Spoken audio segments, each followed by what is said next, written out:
You are listening to Inside IASB, a podcast series dedicated to informing and encouraging Illinois School Board members. This is part 2 of my interview with IASB Executive Director Kimberly Small.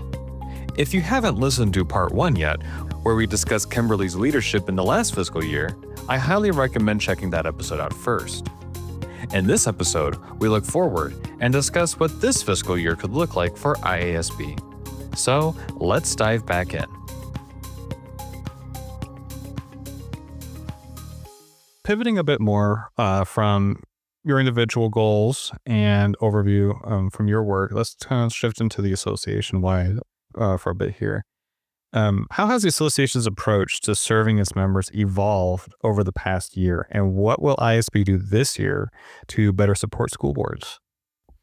Well, overall, I'd say our approach is shifting to become more inclusive and more member-focused and technologically advanced. So we're working to put a strong emphasis this year on member feedback, and we want members' feedback to drive the improvements that we engage in moving forward in the fiscal years to come. And so with that, I want to carve out 2 spaces on finishing the answer. So I'd like to look back on last year's fiscal year. We had 3 key areas from last year, which was division events, leadership, and training. Our joint annual conference was an area of focus, and then our website access was an area of focus, which we've already chatted about. But with our division events and leadership training, we worked to update some training and communication protocols for our division leaders and officers, just to better connect the why. Why am I in this role in my division, and what is expected of me as I serve in this division for the association and also for the members within that division. One of the things that we worked on in that space was some listening tours during division meetings throughout the past fiscal year to collect some of that membership feedback about how division meetings can evolve and be better and improve.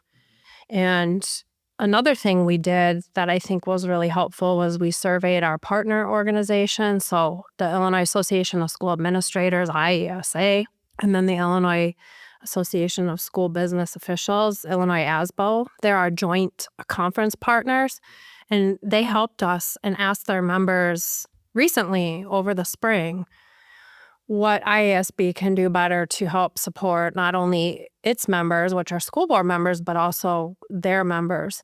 And we got some really great responses and data to mine to help improve programs and services through that work. And then for our conference, we brought in students. We did some other things too, but I think the highlight was we had a lot more student groups featured during conference. And most school board members you talk to when you ask why did they run for the school board, it generally the answer involves something related to making a kid's life better or a school day better for one of their students.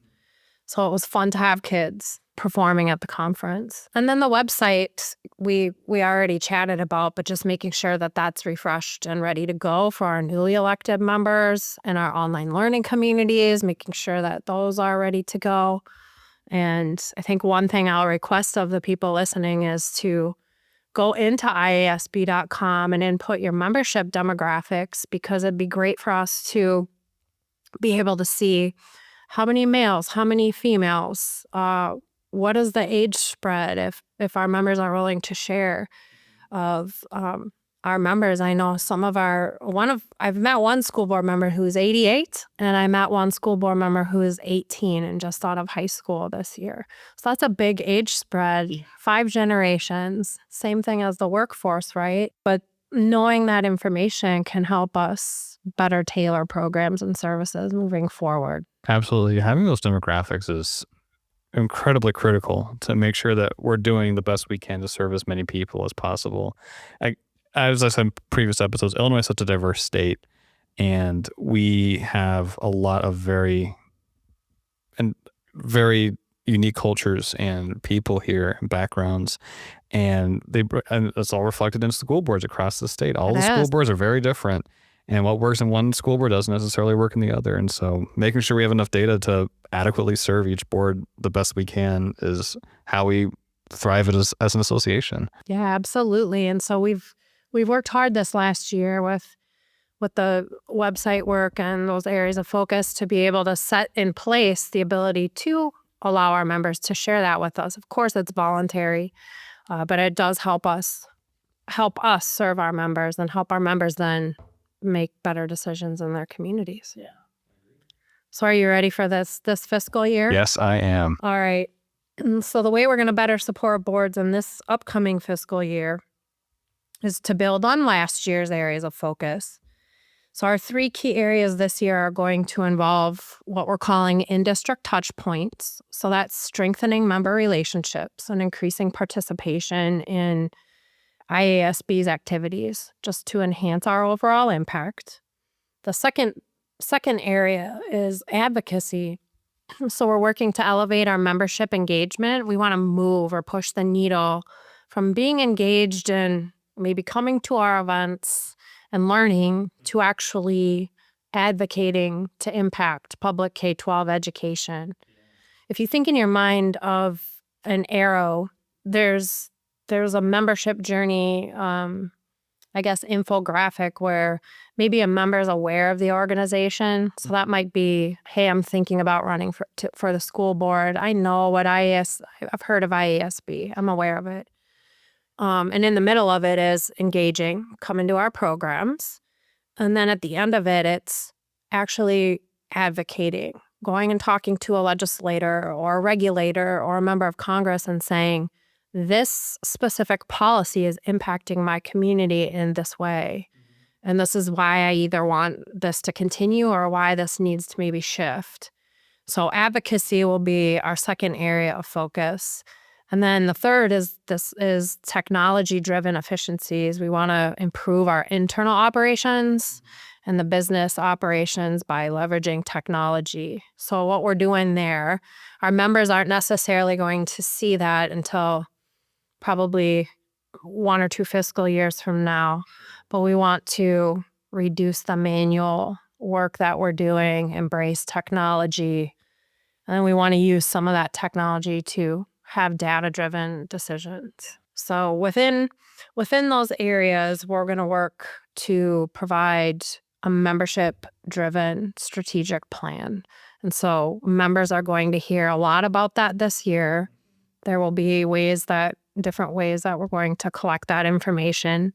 And I encourage members to participate in that because that too will help us give our members what they want. Yeah, an engaged member is definitely the end goal. I mean, especially in the advocacy sector, when things impact your school district, the legislators need to know this. I mean, I've had conversations on the previous podcast episodes with other folks in our governmental relations office. Right. And they talk about the importance of if you don't tell a legislator, they just don't know what the impact's going to be. And they understand just how critical it is to get your message out there and to kind of stand up and start speaking on behalf of your school board and your community, just talking about, hey, as a school board member, this is great or this is not that great.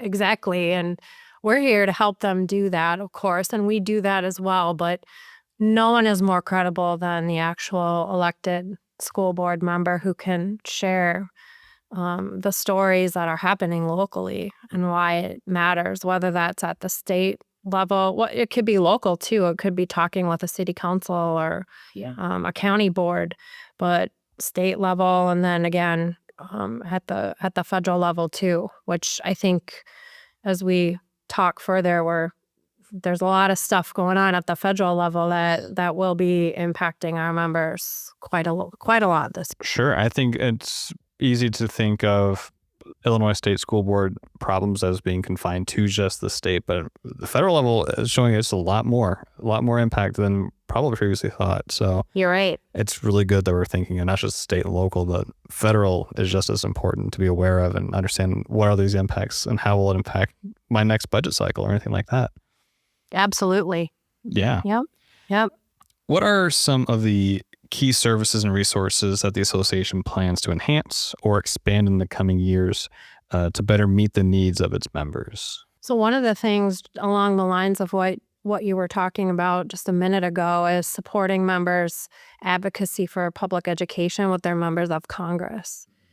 We added a position in the Government Relations Department that will focus on bridging the Illinois to Congress pathway. We go to Washington, D.C. in September every year with a consortium of state school board associations, which is the acronym is CASBA. And our members used to go in February with a different national organization. But now our month is in September. And while we do that, we need more resources as an organization, and we're going to reinvest in providing these resources for our members to ensure that our members of Congress understand the impact of their decisions locally. That's, I don't know, I guess if you think of local, state, federal as a ladder, that's what, 2 rungs down, the impact locally. But federal decisions, especially with the current presidential administration, are really going to have an impact not only statewide with funding, but also at the local level. And we want to make sure that our members feel equipped and confident.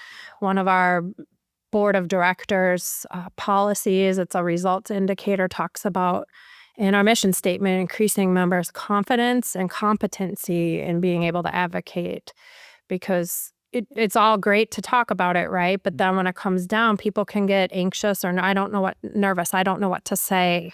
How do I really go about doing this? Well, we have a position now that's going to help us teach our members how to do that and become more involved. And I'm really excited about that. I am too, yeah. And be on the lookout for a future podcast episode and talking with her, because we've got some great ideas we're talking about, just what that position's going to look like and some of the goals we hope to achieve with that position. Yes. And I think it's also good to note that with the advocacy sector portion, not only is it good to be informed so you can communicate with legislators, but being able to confidently speak at board meetings with your community, because they're going to have the same questions you probably do, and being able to confidently state, here's how we can tell you this will affect our school, and thereby your taxpayer dollars, that will be really helpful in kind of maybe calming some nerves, or helping just people stay informed. An informed public is always good to have. Absolutely. And community members also carry credibility about the impact, the stories of people whose children are impacted by some of the decisions at a federal level. That carries a lot more weight than what I might be able to say to a member of Congress. I can certainly relay the story, and we do, but people who are experiencing that right in the community is where we get the most credibility in order to change education policy. And then there's one last thing I want to talk about in just better meeting the needs of our members. The policy services team is going to be working toward unveiling a new service, Administrative Procedures Plus. So it will mirror Press Plus, which does the updating for a board of policies with any of the changes that are necessary. And a board or a district that has an up-to-date policy manual is going to be able to have their procedures updated. And I think this will be a significant help to superintendents, even building principals who are just so strained with the logistics of running the district and running a school building, to be able to know that their procedures will be up to date as well. This has been something that the association has been looking to do for many years, and the team is in the right place to be able to give it a shot and start to build that work. So I'm excited that hopefully 20 years from now, that service will be as popular as Press Plus is right now. I can't see why not. That sounds excellent. Yeah, that's awesome. Could you share any success stories or feedback that you've received from members that would highlight the impact of the association's efforts over the last year? The one that I want to share that makes me really proud is our governmental relations team. They were able to secure 2 subject matter hearings this year before our state General Assembly on 2 of the position statements that came out of our resolutions committee work this year. One was on healthcare coverage, and then one was on the 2-year foreign language requirement. And the team, our governmental relations team, has just done a nice job in maintaining or establishing relationships with the General Assembly members, and then educating them on some of the position statements that are important to our members. And that's a shift that we've been looking to accomplish for several years. And the team was able to get that done this year and show our members that what resolutions they turn in that become position statements through the delegate assembly matter, and that we are taking those to people who can impact the change. Yeah, the journey from getting to the delegate assembly in and of itself is pretty impressive. Getting from there all the way up to speaking at the General Assembly, I mean, that's really phenomenal. That it all kind of starts with one district, and how much of a difference that can make statewide. Right. It's really, really cool. Yeah. So that's one thing I just am proud to highlight this year with the work of that team. Yeah, that's incredibly impressive work. How does the association plan to address the emerging challenges faced by school boards in this current year and next year? And what strategies are being developed to support them? So one way that we're working to address emerging challenges is at that federal level. This is fluid, and I imagine by the time this podcast is presented, maybe things may have changed. But we're, in late June, the Department of Education has just paused disbursement of monies and federal K-12 grants, and that's really damaging. It's involving Title I, which is low income, Title II, teacher development, Title III, our English learners, and then with Title IV, that's student support and mental health. And we're expected to lose, I think it's over $200 million in funding that we rely upon as well for after-school programs. So funding from the federal level is very concerning. So the impact, I think, in the short term is that our members' budgets might need to be reworked, and some things might need to be scaled back or just cut, which ultimately impacts kids. And I think we're going to see legal actions about Illinois joining other states to challenge some of these decisions coming from the federal level. And then I think the outlook on that is going to be what happens with the court cases. Or will we get through to our members of Congress that the monies that are paused right now, they were already appropriated, which means that our members should have received them at the end of their fiscal year. And they were already decided upon last fall in 2024. So it's very concerning at the federal level. Strategies to support. We just talked about that new position and being a bridge from our state to the federal level. So I think there's obviously a lot of work to be done there, but it's going to be good work, and we're going to make sure our members of Congress understand the impact here in Illinois to their local communities and ultimately students. And then at the state level, we also had some cuts at our state level as well. Our evidence-based funding formula we were set at $307 million. So essentially the impact of that is that there was no property tax relief grants in the budget. Generally, we get $350 million. And of that $50 million is for property tax relief grants. So without that $50 million for property tax relief and that being paused this year and being studied, A, that doesn't give us predictable funding under Vision 2030's pillar that we're working towards. And B, there's just less money there for our members to be able to educate.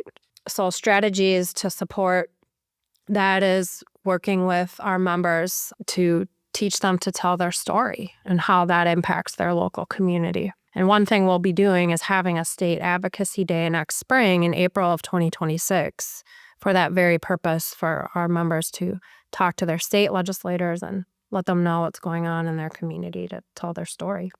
So the last thing that I wanted to tell you about in addressing the emerging challenges that our boards are facing is that we were a partner this year in a project or initiative called Vision 2030.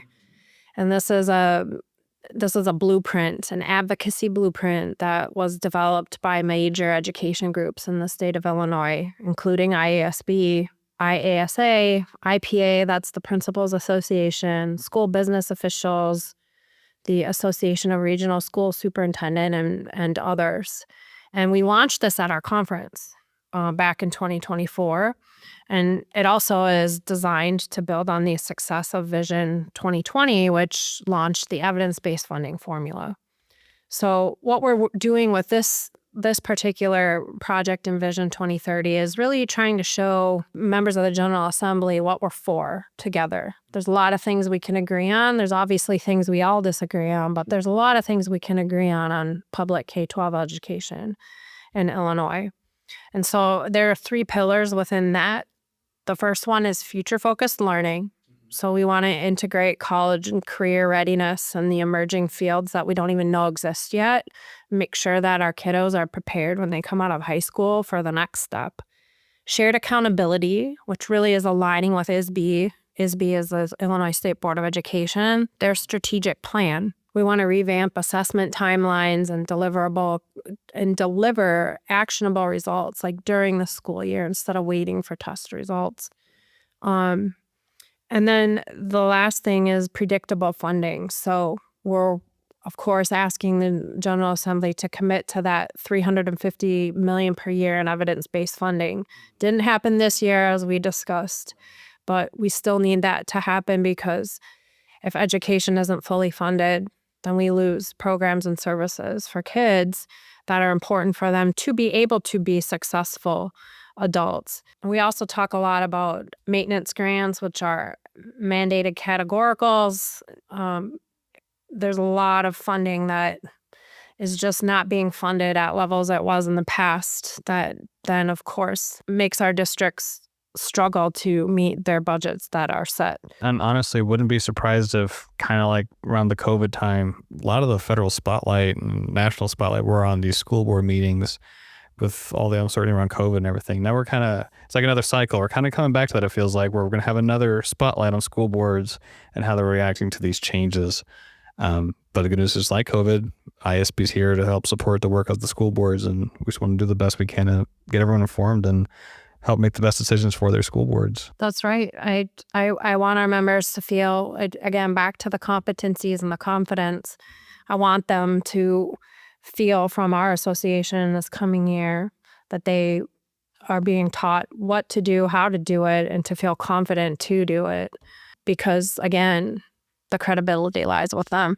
Absolutely. Yeah. What are the major goals for the association for the next few years? I kind of think a bit more future here. And how will these goals benefit the members and their communities? So for this year, our 3 major goals are going to be the in-district touch points, the advocacy work, and the technology-driven efficiency. And how those goals benefit our members in years to come. With the in-district touch points, one of the things that we'll be doing internally is tracking some of the major subject matter in our discussions with members. Our board of directors and our members see our conference and they see our division meetings as obviously touch points and engagement spots. But we also talk to our members a lot every day across the organization. And one of the things we're going to do internally is to track some of the themes of those conversations so that we can look organization-wide to see, do we have the same themes on ideas or content popping up that we might be able to better serve our members with a new or enhanced program or service. So in years to come, I would imagine we'll see our programs and services shift to, we have great programs and services right now, but they need to evolve. And they need to shift into more future-focused learning opportunities. Then with advocacy, I would hope that our work with adding the position to bridge between Illinois and our members of Congress and also our statewide advocacy day would help us move forward into a time where legislators think of IASB, whether it's our members of Congress, I'm going to make this decision. How's that going to impact local school districts in Illinois? Same thing at the state level, where we just have more of our members feeling more confident to have conversations with members of Congress and their legislators at the state level. And then with technology-driven efficiency in the next few years, I would envision as we reduce some of the manual work that we do, that can also free up time for some creative thought on, I see a theme, and the things that we've tracked, and I might be able to solve that theme with this type of an idea. So I'm looking forward to, when we reduce the manual work, opening up some more time for people to have some time to think. I feel like with all the technology and all the information we have, people tend to get overwhelmed with emails and the checklists. Yeah. And I think if we can use technology to be more efficient, we can open some time for creativity. Absolutely. Yeah. It kind of follows, Google did that a while ago. They used to give every employee like a certain amount of time, just like kind of do whatever you want. And they got some of their most innovative products out of that time because the employees just had the time and ability to do that. And so I think making sure we're as efficient with our time as possible and freeing up some time in our own work schedules could really lay some foundation for great innovation. Yes. It's really exciting. For our last question of our interview, what new programs or initiatives are you the most excited about to introduce to our members in the future, and how will they enhance the responsiveness of IASB to its member school boards? So one of the things I'm excited about is coming up in a couple of months. It's our Super Saturday in September. So we are going to have 3 locations for that. We've heard from our members that they would love to go back to the pre-COVID in-person learning opportunities to network and be together in person. So we're going to do that, but we're going to do it better. If we have veteran board members listening, you might remember there were, I think, 9 different learning opportunities in the past over 3 different weekends. We're just going to do it over 1 weekend in 3 locations. And it's going to be a deeper dive into the online training. So our members are going to be assumed to have finished their Open Meetings Act training and their professional development leadership training and their basics of governance training. And we're going to dig deeper. We're going to do hypotheticals and talk about different services that the organization has and just teach our board members how to govern through learning opportunities that dig a little bit deeper than the training itself. Yeah. And then when they're with other people, they'll hear what their peers are also doing and what might work for them. And that just deepens learning. Yeah, that Super Saturday event is going to be really, really cool. I'm really excited to be able to participate in the on-site duties as a staff member here, but I think it's going to be a great opportunity for people who are really craving that in-person networking outside of just conference, and they really need that. And the vision meetings are great, and this is just another opportunity for more of that networking to take place, especially with newer board members communicating and connecting with veteran board members. I think it'll be awesome. I'm excited for all staff to participate as well, because in the past it'd be more limited to our outreach and training group or the lawyers who might be coordinating or presenting. But this is really a shift in how we staff the event as well, so that, as you said, you're going to be attending and our staff members will get to learn and see how our members are interacting with each other. And again, that can generate ideas as well for better service. Next thing I wanted to talk about is we added a director of outreach and training, which was formerly field services, out of our Lombard office. So we just have a high demand for our programs and services and workshops with outreach and training. And so that team needed an extra person. And we're going to work toward more conversations with our members again to find out what they need and ensure that we understand what they need and how to give that to them. So I think that adding that person is certainly going to help our responsiveness to our members and make sure that they know that we're here for them and that we're able to service them when they need the support. We talked about the governmental relations position that we added and how we feel that that's going to help increase our members' confidence and talking with members of Congress and members of the Illinois General Assembly. And then we're also working toward that members-driven strategic plan. And so part of that area of focus this year, we're going to be sending out a needs assessment to our members. We're going to be talking to key stakeholders that would involve, for example, the School Superintendents Association, IASA, and other partners that we work with. We're going to establish some focus groups for that work, likely division chairs, some larger school districts, medium, small, rural. We're looking at talking to districts with a high percentage of students who qualify for free and reduced lunches. So just finding out from those different focus groups what they need locally and what their expectations are of the association. So that work will obviously then push forward what we do for next year and in the years to come. And then last, we're also working on quite a large internal, which is soon to become external project of amending our Constitution. So our members are going to hear a lot more about that as we move into the fall and go into our delegate assembly this November. Yes. And the reason we did that, we're amending on our Constitution, is our board of directors has a policy that requires it to be reviewed. This is the first time that we've implemented that policy and created a review. And so because it's the first time, we have 19 constitutional amendments to educate our members about between now and the conference.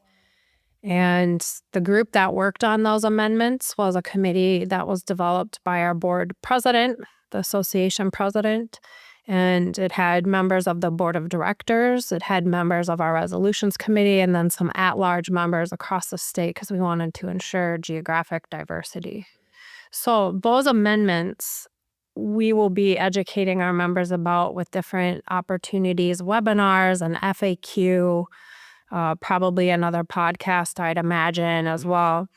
And the goal is for those to pass at the delegate assembly on November 22nd. But I think what that will do to enhance operations for our members is give them more transparency and more clarity about how our organization works. And when people understand how the organization works, they have more confidence to participate in it. So that is the goal of many of these amendments, is to provide some transparency and clarity. That's great. And transparency and clarity is kind of one of the reasons the podcast came to existence in the first place. That's why it's called Right. Inside IASB. We want people to see inside the association what makes it tick, how does it work, and who are the people responsible for it. So yeah, I think the more informed and transparent we are with our members, you're right, the more they're going to want to interact with us. That's right. Yeah, awesome. Well, Kimberly, is there anything else you'd like to add as we close out this episode, this review of our previous fiscal year for our members? I'd just like to thank our members for participating in the organization and for being members. And I invite any member who has a question to talk to either me or any of our leadership team members or any staff member, because we're all here to serve our members, and grateful that you're here and want our members to be the best that they can be for the kids in their communities. That's excellent. Well, Kimberly, it's always great to talk with you. Thank you so much for coming on the podcast, reflecting on this past year and giving us a vision of what this current year and next year will be looking like for the association. Well, thanks for inviting me, and I enjoy working with you. Awesome. Thank you. Thank you for listening to the podcast, and thank you for your dedicated volunteer service to public education. If you would like to stay up to date with future episodes, please consider following us on Spotify, Apple Podcasts, YouTube Music, or your platform of choice. Have a comment or question? We welcome listener feedback and invite you to send us an email at communications@iasb.com. Thank you.